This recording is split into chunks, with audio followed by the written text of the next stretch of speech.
In the middle of the quiet night street, the sound of ambulance sirens echoed, tearing apart the peaceful atmosphere. Ethan, a dedicated paramedic, sweated profusely from his forehead as he anxiously looked at the patient inside. Clara, a young woman with a bandaged wrist, is in critical condition. Time was not on their side, but right in front of the ambulance was a police car that stood in the way as an insurmountable barrier. Ethan tried to honk the horn again, hoping the officer in the car would give way, but the police car remained motionless. Tension rose in his heart. How to get Clara to the hospital in time? He climbed into the passenger seat to check the road ahead, while in a hurry his foot lightly touched the accelerator pedal. The ambulance rolled over, lightly hitting the rear of the police car. The sound of the collision was small, but it seemed to trigger a rage. From a nearby diner, Officer Garrett, a middle-aged police officer with a history of racist acts, rushed out, his face flushed. He didn't need to ask him or find out about the situation. In his eyes, this was not just a minor accident but an insult from a person of color. "What the hell do you think you're doing, you black guy?" Garrett shouted, stepping forward with a threatening look. Ethan got out of the car, trying to stay calm. "Officer, I'm sorry. This is an emergency. The patient is in critical condition. I hope you will give way." But Garrett didn't listen. In his eyes, Ethan is not a life-saving paramedic, but just a criminal who does not deserve respect. He threw a punch hard at Ethan in the face, causing him to stagger down the street. "Do you dare to hit the police car? People like you only know how to cause trouble." Garrett grunted, grabbed Ethan's collar and pulled it up, his eyes full of hatred. Ethan felt anger boiling in his heart, but he knew it well. An act of resistance would only make things worse. "Officer, please understand. The patient in the car is in need of life-saving. We don't have time for this."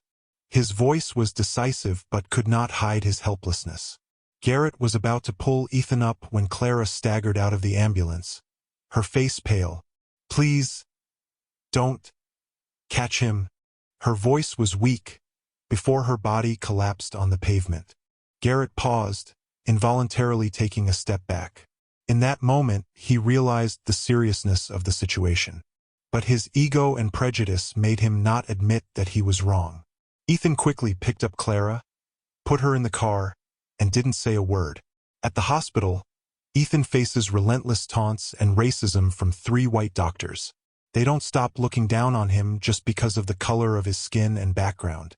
They didn't see him as a colleague, but just someone who did the mediocre job of a healthcare worker of color. One morning, as Ethan was preparing medical equipment for an operation, Dr. Collins stood at the door of the clinic, looking at him with a sarcastic smile. "Seeing you work so hard, this job must be a good fit for you, right? The kind of work that doesn't require much thought," said Dr. Collins, his voice contemptuous. Dr. Harper, who had always been a follower and supporter of Collins in his malicious jokes, walked over, laughed casually, and threw a bottle of spring water on the floor, and walked away without apologizing. Ethan bent down to pick it up, his hands trembling, but not showing emotion. He was silent, picked up the bottle and wiped the stain off the floor. This is not the first time he has faced this treatment. In the past, they let go of disparaging statements such as, "You work the way people like you," or "You don't deserve this position." But this time, the feeling of humiliation and hurt became even more pronounced. Ethan is not only looked down upon because of the color of his skin, but also considered a lowly person, unworthy of the noble work he is doing. Clara, a patient Ethan had just saved, watched from her hospital bed. She saw Ethan's eyes, the eyes of a man in pain, but still resilient. She couldn't stand and watch anymore. Clara felt resentment rise in her heart, but instead of approaching him immediately, she kept silent, just silently watching everything from a distance. How could they treat you like that? Just a few days after that incident, the hospital fell into panic again. Officer Garrett, who had attacked Ethan, was suddenly hospitalized with a high fever and coughing up blood. At first, no one thought that this disease was anything special. But when Dr. Collins, Dr. Harper, and Dr. Morgan began to develop similar symptoms, dry cough, high fever, and coughing up blood, the situation began to get serious. People in the hospital are worried about the spread of this strange disease. The doctors and nurses panicked and began to doubt whether the disease was caused by Ethan himself. Although there is no concrete evidence, the racism in them makes them immediately blame Ethan. Especially the other 3 doctors, they began to criticize him and see him as a potential danger. One day, while Ethan was working in the emergency room, 3 doctors, Dr. Collins, Dr. Harper, and Dr. Morgan, approached him in a hostile manner. Dr. Morgan shouted, "You're the one who caused this disease, aren't you? Don't pretend anymore. You're bringing a disease into this hospital." Ethan looked at them in surprise, not understanding what was happening. He tried to explain that he didn't know anything about the disease, but they didn't want to hear about it. Hatred has taken over their minds.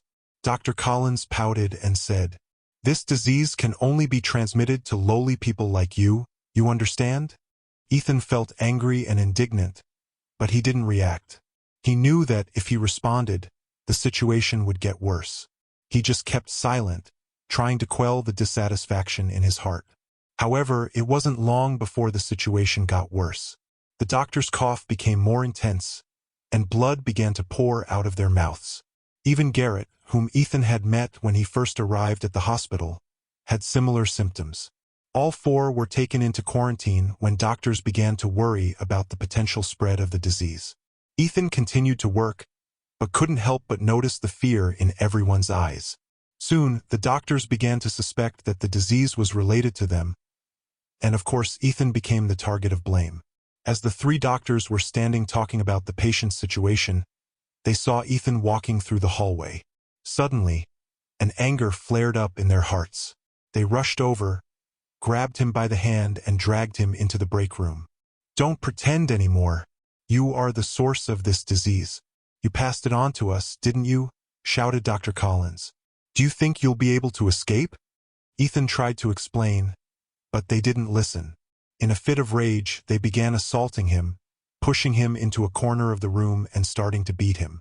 One of them, Dr. Harper, threw a glass of dirty water in his face, then buried Ethan's head in the toilet. "Only a filthy person like you can harm us," sneered Dr. Morgan, his voice full of contempt. Ethan suffocated, but he had no strength to resist. Meanwhile, Clara rushed in, her voice full of indignation. "Stop! You guys are disgusting." The 3 doctors paused, looking at Clara in surprise. But Clara wasn't afraid. She stood firmly, her eyes resolute. "If you want to know who caused this disease, it is me. I did it, not Ethan." All 3 doctors were stunned. But Clara continued, her voice full of anger. "I do this because of how long you have tormented Ethan. He saved me, and you can only trample on him. You will pay for what you have done." The 3 doctors looked at each other, panicking. They didn't dare to respond, just stood silently looking at Clara, guilt rising in their hearts. Clara looked at the 3 doctors standing stunned, her heart pounding, but she didn't let fear dominate. She knew what she was doing was right, and despite the consequences, she was adamant in protecting Ethan. After a moment of silence, the 3 doctors gradually lowered their eyes. Their words of contempt no longer sounded, instead of shame and guilt. Ethan's hands were still shaking as he stood up, trying to wipe his face, but not because of the pain, but because of the mental fatigue he had endured all this time. He looked at Clara with grateful eyes. "Clara, thank you. You don't have to. You'll be fine," Ethan said in a soft but touching voice. He realized that in life, sometimes the right action, no matter how risky, can change everything. Clara smiled, but didn't say anything more. She knew Ethan was a resilient man, but he also needed support sometimes. And today she got it right. The 2 didn't need any more words. Clara stood beside Ethan, steadfast, like a protector for him in the most difficult moments. From that day on, things in the hospital gradually changed. All 3 doctors, Dr. Collins, Dr. Harper, and Dr. Morgan, after being treated and recovered, changed their attitudes. They apologized to Ethan not only for what they did to him, but also for his ignorance and racism. Although Ethan has not forgotten what happened, He accepts their apology and continues with his work. He didn't want to let hatred take over his life. Officer Garrett, after receiving treatment and recovery, also had a meeting with Ethan. At this time, he no longer looked as tough as before. His eyes looked at Ethan with deep remorse. I'm sorry. I was wrong and I had no reason to treat him like that. I let fear and ignorance dominate me. Ethan looked at Garrett, not saying anything for a moment. He understands that sometimes people just need a chance to recognize mistakes and change. In the end, Ethan just nodded gently, without further words. He was patient enough to forgive. Clara and Ethan, despite going through many trials, the relationship between them becomes even deeper. Clara is no longer just a patient, but a friend and companion that Ethan can trust. Together, they overcome all difficulties in the hospital, face challenges, and help others, especially those who have been treated unfairly. As for the three doctors, they learned a lesson about respect and equality. From there, they not only see Ethan as a colleague but also a friend, whom they must learn from and cherish. In the mornings, instead of ridicule, they help each other and exchange medical knowledge sincerely. The hospital, which had previously been an environment of discrimination and hatred, gradually became a warmer and more equitable place.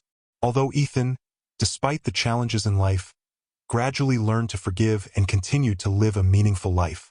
He is not only a good doctor, but also a teacher, a friend, and a role model for those who seek justice in life. In the end, the hospital is not only a place to heal but also a place to heal wounds in the heart. And in it, Ethan proved that, although life can be harsh, kindness and patience can change an entire system.